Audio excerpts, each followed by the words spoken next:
Bienvenidos a Caras del Éxito, el podcast oficial de Merit Student Review, una revista estudiantil. Un podcast creado por estudiantes para estudiantes, donde conectamos a los líderes de mañana con los desafíos de hoy desde un punto de vista hispano.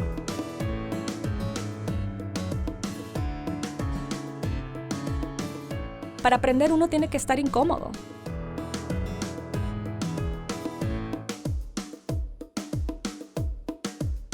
Bienvenidos a este podcast, Caras del Éxito. Y el día de hoy tenemos una invitada especial, madre de 3 hijos, orgullosamente venezolana y, ¿para qué? Sinceramente para mí, uno de los íconos de la Escuela de Leyes en BYU, en la parte también de inmigración y en la parte de daños y prejuicios. Un tema muy interesante que también vamos a empezar a tocar un poquito. El día de hoy en nuestro estudio tenemos a Carolina Núñez. Gracias por acompañarnos. Gracias, estoy feliz de estar aquí. Ahora, a medida que yo empecé a hacer estas preguntas, me di cuenta que las entrevistas que usted previamente había dado a estudiantes, a diferentes personas en general, incluso en la Escuela de Leyes, es que usted quiere darse a conocer como una persona vulnerable, que las personas pueden preguntarle muchas cosas, que no solamente la profesora que vemos o la abogada que vemos, ¿cierto? Sí. Para mí eso es muy importante porque quiero que, especialmente mis estudiantes, quiero que sepan que soy una persona normal, que tengo una vida normal, tengo hijos que a veces hacen desastres y tengo que limpiar los desastres, tengo fracasos, éxitos, tengo de todo y quiero que ellos sepan que uno puede llegar a sus metas aún teniendo una vida normal, siendo una persona normal. Todos somos normales. No, totalmente de acuerdo. Y es que muchas veces como estudiantes es como que, wow, mi profesor, mi profesora, tienen títulos, han hecho diferentes investigaciones. Y el día de hoy, pues obviamente, me contó la vez pasada que quiere que la llame Carolina. Sí, por favor. Sí, me cuesta un poco, pero lo voy a hacer. Ok, gracias. Y es que también, no sé usted, pero lo bueno de los latinos es que por más que pasen los años, se nos ve joven todavía. Bueno, espero que sí, pero creo que ya se me está llegando la fecha de vencimiento. En fin, Carolina, cuéntame un poco más de dónde eres. Yo soy de Venezuela. Me crié, los primeros años de mi vida los pasé en Maracaibo, pero la familia de mi papá realmente es de Caracas. Mi mamá es de los Estados Unidos. Mi papá y mi mamá se conocieron aquí en BYU, donde estamos ahorita, cuando mi papá vino a estudiar en BYU. Y mi papá era un joven católico que no conocía nada de Utah, pero sus padres sabían que al mandarlo a estar con los mormones, como le decían, que ahí iba a estar bien. Así que llegó mi papá a BYU, aquí conoció a mi mamá, se casaron. Es más, nací aquí y a los pocos meses de nacer nos fuimos de nuevo para Venezuela. Interesante. Ahora, básicamente digamos que BYU es parte de su cultura. Parte de mi cultura, parte de mi vida, parte de todo. Aquí nací, aquí me crié de muchas formas y aquí estoy. Sigo aquí. Interesante, porque obviamente la transición de un país a otro país, especialmente de la cultura venezolana, con BYU específicamente Pro es muy diferente. Pero cuente un poco más con respecto a lo que usted hace ahora en la Escuela de Leyes aquí en BYU. Yo soy profesora aquí y mi especialidad es la ley de inmigración. Y con eso yo estudio lo que son las leyes de inmigración, pero también las leyes aquí adentro de los Estados Unidos y cómo se aplican a los inmigrantes. También he podido participar en un programa que ayudé a fundar donde los estudiantes pueden ir a ayudar a refugiados que vienen de todos lados, pero llegan aquí a la frontera entre México y los Estados Unidos buscando asilo. Y es interesante porque ya tocaremos en esta entrevista que incluso hablar aquí en Estados Unidos de inmigración es un tabú y es porque pues no se ve lo que pasa en los centros de detención, pero me encanta que BYU haya podido darle la oportunidad a los estudiantes de poder ir a esos lugares donde usualmente las cámaras a veces no pueden llegar. Sí, para mí ha sido muy importante que los estudiantes puedan conectarse, conocer a las personas que a veces los conocemos no como personas, pero como títulos en el periódico, algo así. Y si uno nunca conoce a nadie, es muy fácil no entender lo que ha vivido una persona para llegar a la frontera. Y yo creo que los estudiantes han tenido sus vidas transformadas porque llegan y al ver a un refugiado, y en el centro de detención donde vamos son madres y hijos, ven a una mujer y de repente entienden que ella es una persona igual a ellos mismos, a sus madres, a sus hermanas, y que tienen hijos que tal vez tienen la misma edad que sus hermanitos, y hacen una conexión en la mente que cambia el corazón. Qué lindo, qué parte tan sincera y genuina de ver las leyes migratorias y lo que pasa en los centros de detención. Ahora, un poco más, yéndonos a la parte un poco más divertida de esta entrevista, es que, como todo buen latino, como todo buen hispano, nos encanta bailar. Y la pregunta sería, en un evento social latino específicamente, ¿qué tipo de canción, qué tipo de música le hace levantar de la silla? De todo. Me gusta bailar salsa, merengue. Me gusta mucho la música un poco más antigua, igual a la música americana y latina. Me gusta mucho Celia Cruz, de los años dorados, pues, y me gusta, yo escucho cualquier cosa. Ahorita en el carro llegando aquí estaba escuchando a Carlos Vives de Colombia, de todo, de todo. Ah, no, excelente. Y solo por mera curiosidad, ¿su esposo y sus hijos también bailan? En la casa. Mi esposo no baila en público, así que tenemos que tener todos nuestros eventos y fiestas en la casa. Ahora, otra cosa que creo que a todos nos interesaría poder escuchar un poco más de su perspectiva es, usted es madre, esposa, tiene responsabilidades en otros lugares, también en la iglesia y también en la escuela de leyes. Y todo eso es una carga muy grande. ¿Cómo hace usted para poder organizar su tiempo? Bueno, es difícil y hay veces cuando uno se puede organizar mejor que en otras ocasiones, pero realmente es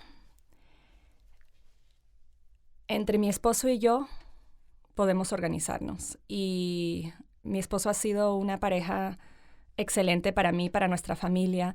Cuando estábamos hablando un poquito de esto antes, cuando él tiene una etapa en su carrera, en su trabajo, donde no tiene mucho tiempo, entonces yo tomo más responsabilidad en la casa y con los niños. Pero yo he también pasado por tiempos donde no tengo mucho tiempo para estar en casa y mi esposo sí ha podido. Entonces es como nos estamos balanceando y hay que ver muchos años al futuro, porque cuando uno está en el momento, a veces yo estoy en el momento, yo digo, ¿cómo es posible que yo me estoy encargando de todo esto? No sé cómo hacerlo todo. Pero si yo veo al futuro, yo pienso, está bien, yo esto lo hago ahora y después mi esposo lo hace en otra época y después mis hijos van a ser adultos y ya no voy a poder pasar ese tiempo con ellos. Entonces, como te digo, estamos balanceándonos a cada rato. No, totalmente. Y es algo increíble porque en la cultura hispana se ve mucho, la mujer tiene que hacer solo cosas de casa y el hombre siempre tiene que estar afuera. Y no se ve muchas veces esa unión familiar de pareja. Sí, no, en nuestra familia no es así. Aunque te diré que mi papá, venezolano, él también en la casa. Él era el que lavaba los platos siempre y aún hoy en día cuando él viene a visitarme, él siempre lava los platos en mi casa, siempre.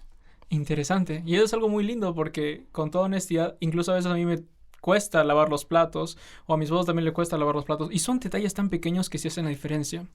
Ahora, usted compartió en la Escuela de Leyes, en una entrevista que le hicieron, con respecto a la relación de sus padres. Si mal no recuerdo, usted sufrió un divorcio de sus padres cuando usted todavía estaba en la escuela. Ahora, ¿cómo ese evento ha podido, digamos, verse afectado a la manera de cómo usted ve su familia ahora? Te diré que a mí me preguntan esto muchas veces y realmente yo no sufrí por ese divorcio. Realmente mis padres se separaron y para ellos fue la decisión que necesitaban para seguir con sus vidas. Pero siempre fueron amigos y yo nunca sentí que ese divorcio tenía que ver conmigo. Nunca me hablaron mal del uno al otro. Yo siempre sentí que tenía todo el amor de mis padres y que colaboraban para criarme. Entonces, para mí, yo siempre sentí que tuve una niñez hermosa y el apoyo de los dos padres y no sufrí por eso. Es más, en formar mi propia familia, mis ejemplares eran mis padres, aún así divorciados realmente. Y eso es lindo porque muchas veces pues obviamente uno no ve su detalle de que los padres, pese a que viven en casas diferentes, aún aman a sus hijos.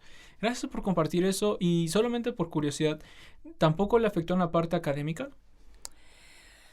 No, yo pienso que no. Lo que sí fue algo que tuve que navegar y superar fue cuando me mudé, porque cuando se separaron mis padres, yo vine a los Estados Unidos con mi mamá. Fue una mudanza muy grande. Yo estaba asistiendo a la escuela en Venezuela, vine a los Estados Unidos y empecé aquí en la escuela pública de donde vivía. Y me acuerdo que, aunque yo fui muy buena estudiante en Venezuela, y es más, yo sentía al llegar a los Estados Unidos que lo que yo estaba estudiando en Venezuela era más avanzado de lo que me tocaba estudiar en los Estados Unidos. Pero aún así, pequeñas diferencias me dejaron preocupada porque como que yo no podía demostrar lo que yo sabía. Un ejemplo pequeñito. En Venezuela, cuando uno está haciendo matemática, sería 3,3, ¿verdad? Claro. Pero aquí en los Estados Unidos sería 3,3, ¿verdad? Cierto. Y me acuerdo que tomé un examen de matemática y lo puse todo 3,3. Y fatal, salí muy mal, ¿verdad? En el examen. Y los que habían salido bien pudieron ir a una clase de matemática avanzada. Y yo no, aunque todos los números los tenía perfectamente bien, era solo ese detallito de coma o punto. Entonces, cositas así fueron un poco difíciles de corregir en mi mente. Y también, culturalmente, yo era una persona muy tímida y no le expliqué, por ejemplo, a mis maestros que mi nombre era Carolina y me llamaban por mi primer nombre, pero yo siempre me he llamado Carolina, que es mi segundo nombre. Llevé un año que me estaban llamando un nombre que jamás había usado en mi vida y no fue hasta que mi mamá fue a hacer, no sé, una conferencia entre padre y maestro que dijeron,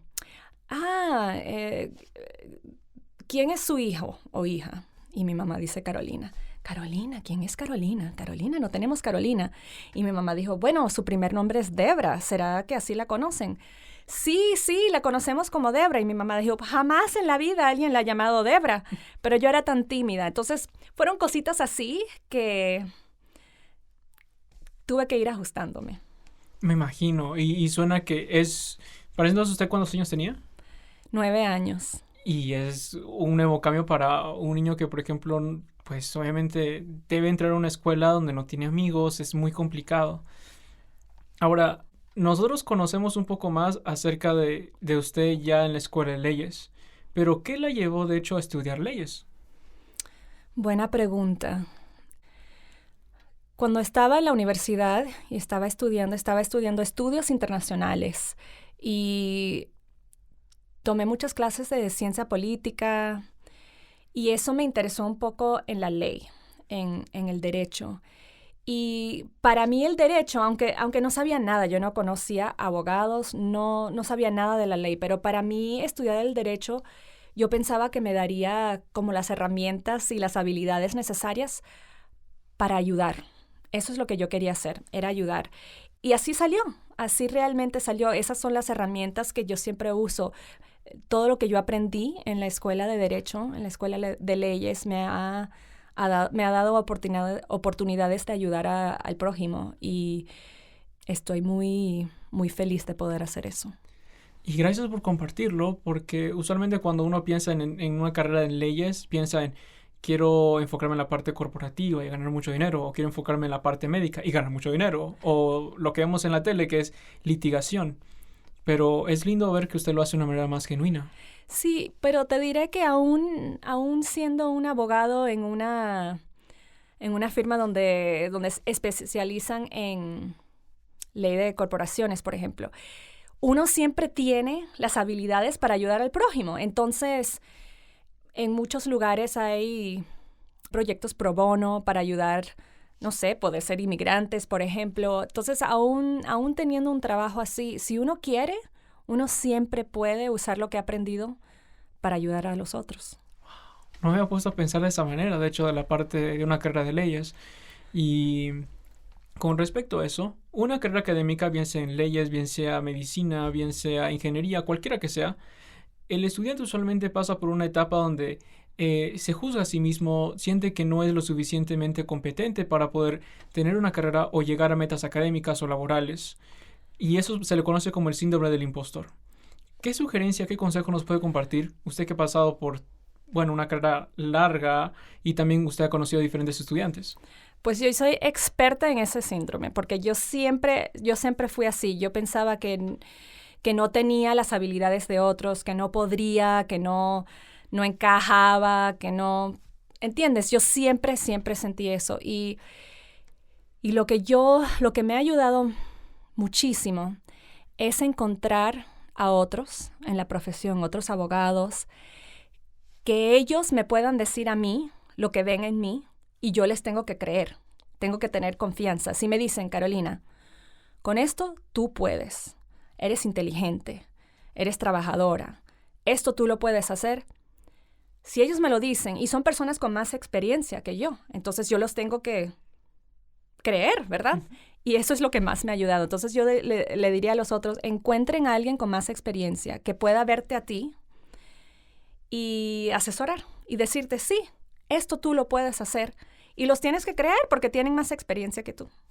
Interesante, o sea, es básicamente conseguir mentores y también conseguir amigos que tengan una experiencia en cierto rubro, ¿cierto? Absolutamente. Y gracias por compartir eso. Muchas veces se nos olvida y nos quedamos enclaustrados en nuestro propio mundo que nos hace daño a la larga, ¿no? Pero un detalle que sí me sorprende un poco al hacer una investigación de la Asociación de Abogados aquí en Estados Unidos es que la gran mayoría de abogados son hombres caucásicos, son hombres blancos. Y hay una pero gran diferencia entre el porcentaje de hombres blancos que son abogados y el porcentaje de afroamericanos y de hispanos y de asiáticos que son abogados. Ahora, ¿qué dificultades puede encontrar una mujer hispana al ser abogada en Estados Unidos? Bueno, yo creo que en cualquier carrera, cuando uno entra en una carrera y no ve a otros, uno no se puede ver reflejado en la carrera, en la profesión, en los otros. Bueno, nos sentimos como que realmente no encajamos, ¿verdad? Pero eso no tiene nada que ver con la habilidad que uno tiene. Entonces, uno tiene que pensar de otra forma. Y como te digo, encontrar mentores para decirle a uno cuáles son sus habilidades, cuáles son sus talentos para poder usarlos.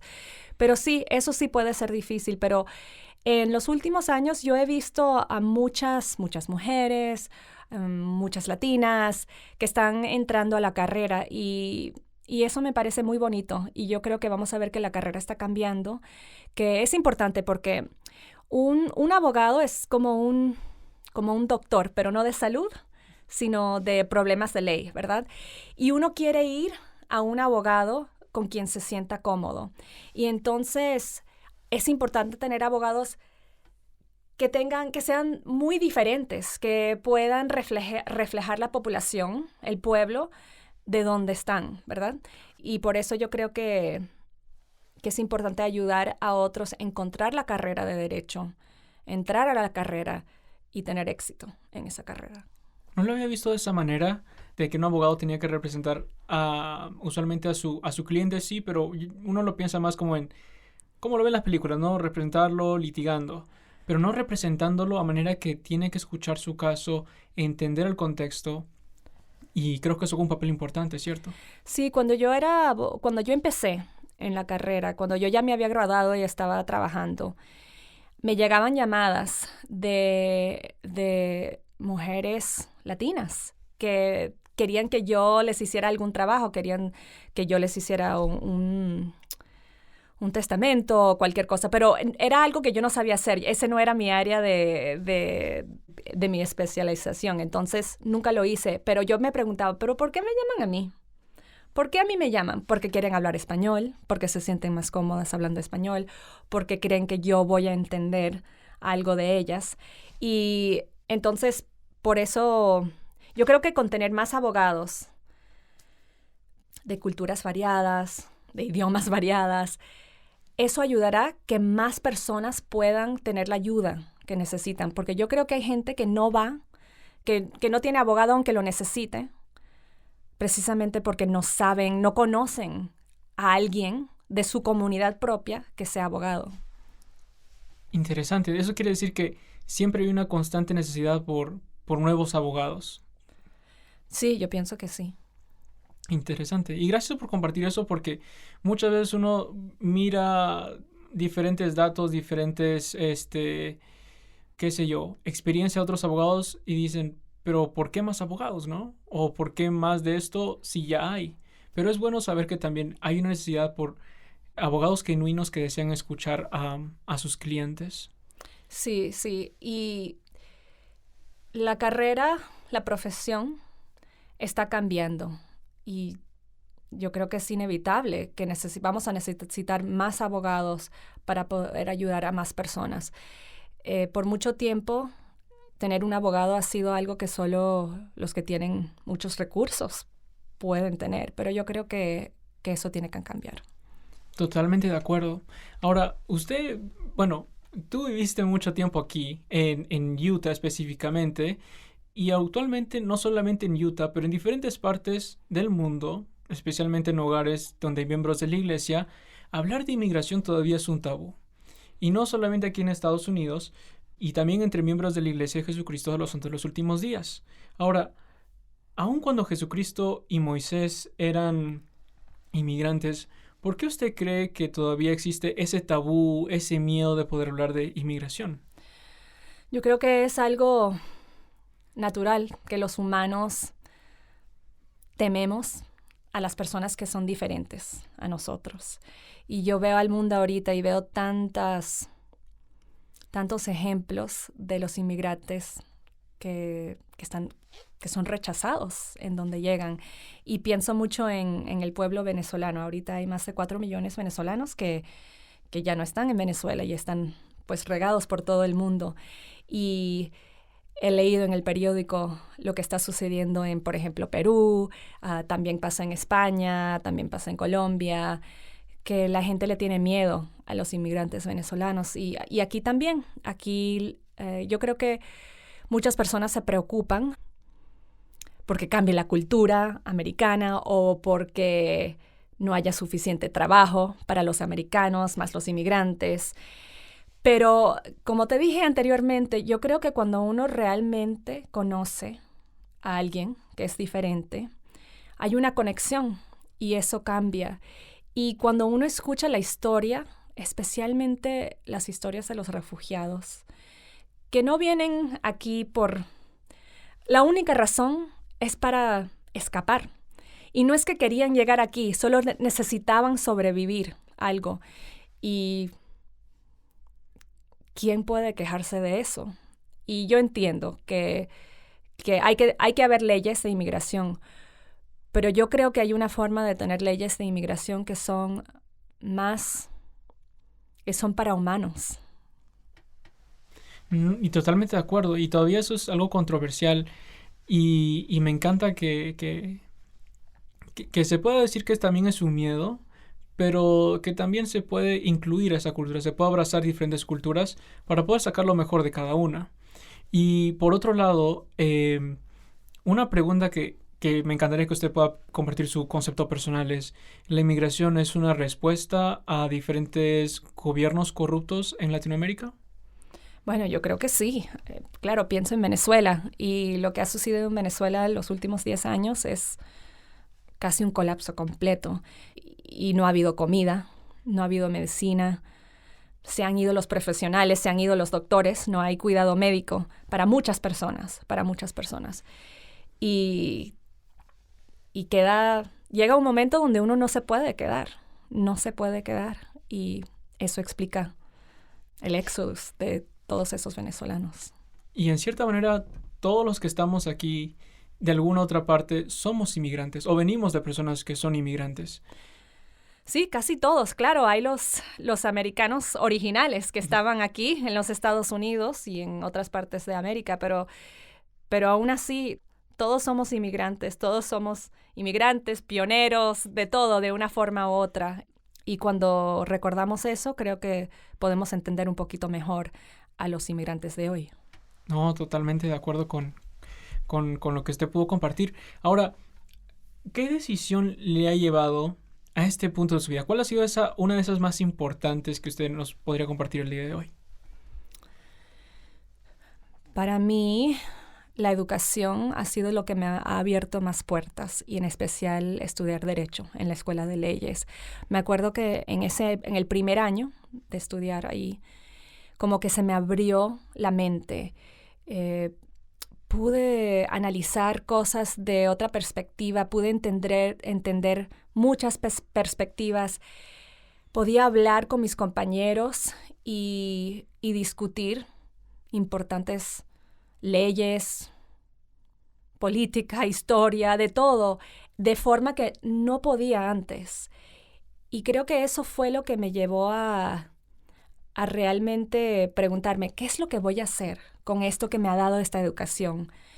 Y eso sembró una semilla, y ahora estoy tratando de cumplir con los deseos que tuve en esa época. Muchas gracias por compartir eso. A través de las entrevistas que he podido hacer durante mucho tiempo, usualmente las personas hablan acerca de su matrimonio, de sus viajes, trabajos, y muy pocos, bueno, algunos hablan de su educación y la importancia que ha tenido en cambiar sus vidas. Sí, para mí eso ha sido lo que más puertas ha abierto. Ahora, te diré que también viajar, conocer a otras culturas, me encanta, pero por la educación que tengo, yo veo, cuando yo viajo y hablo con alguien o veo arquitectura nueva, yo lo puedo ver de otra forma por la educación que tengo. Y claro, mi esposo es una parte muy importante de mi vida, y sin él, nada de esto sería posible. Pero igual te diré que la educación ha cambiado mi vida más de casi todo lo que tengo en la vida, sí. Muchas gracias por contar eso y por expresar la importancia de la educación en la vida, pues, de una persona misma. Pero, ¿cuál sería su definición personal del éxito? Para mí el éxito es cuando yo siento que estoy usando mis habilidades, mis talentos, para ayudar al prójimo. Y eso puede ser mi familia, eso puede ser un cliente, eso puede ser una universidad. Eso cambia dependiendo de la época de la vida. Y otra cosa que para mí es muy importante es sentir que estoy desarrollándome como persona siempre. Entonces, sin eso tampoco siento el éxito. Entonces, para mí, esa combinación es el éxito. Interesante. Son entonces una mezcla de logros personales con apoyo a la comunidad, apoyo a las personas del exterior. Sí.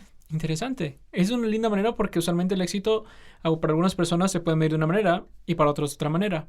Ahora, en su caso, ¿cómo poder alcanzar ese éxito que usted pudo compartir?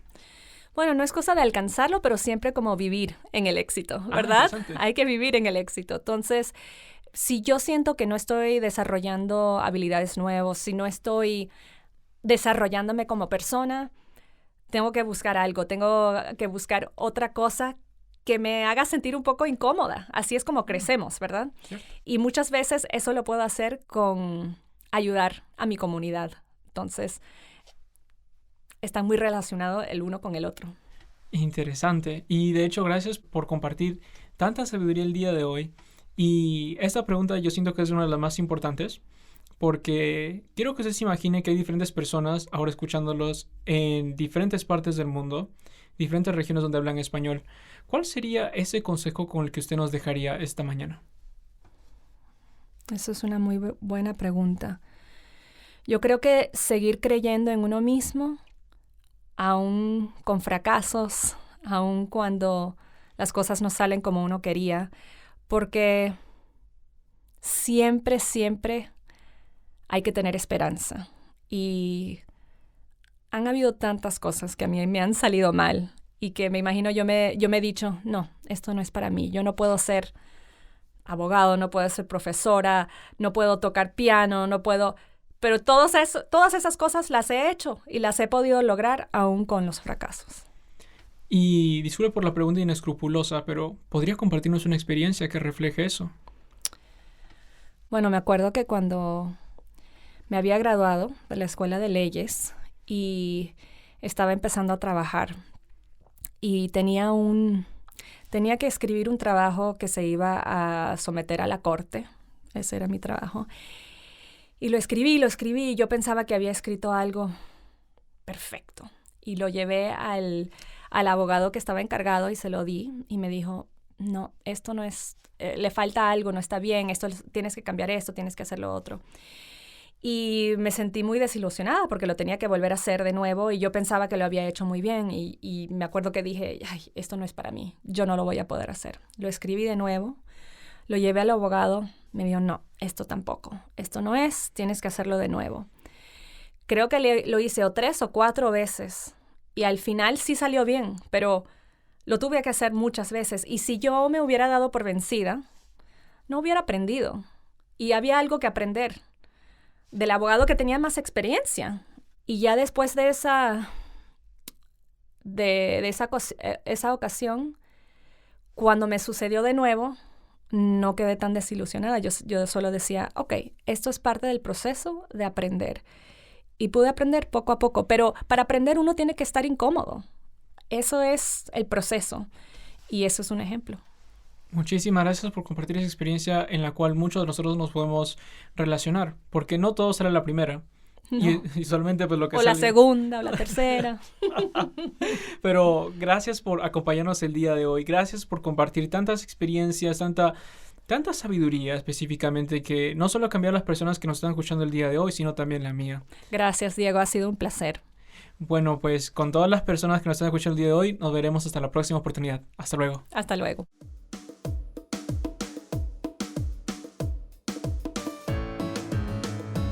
Si desean acompañarnos y escuchar tips de profesionales y aprender cómo ser exitosos, suscríbanse en Spotify o iTunes buscando Caras del Éxito. También nos pueden encontrar en carasdelexito.com. No se olviden de compartirlo con sus amigos, familiares y otros conocidos. Si desean ser parte de nuestro equipo, pueden mandarnos un correo a msrpodcast@gmail.com.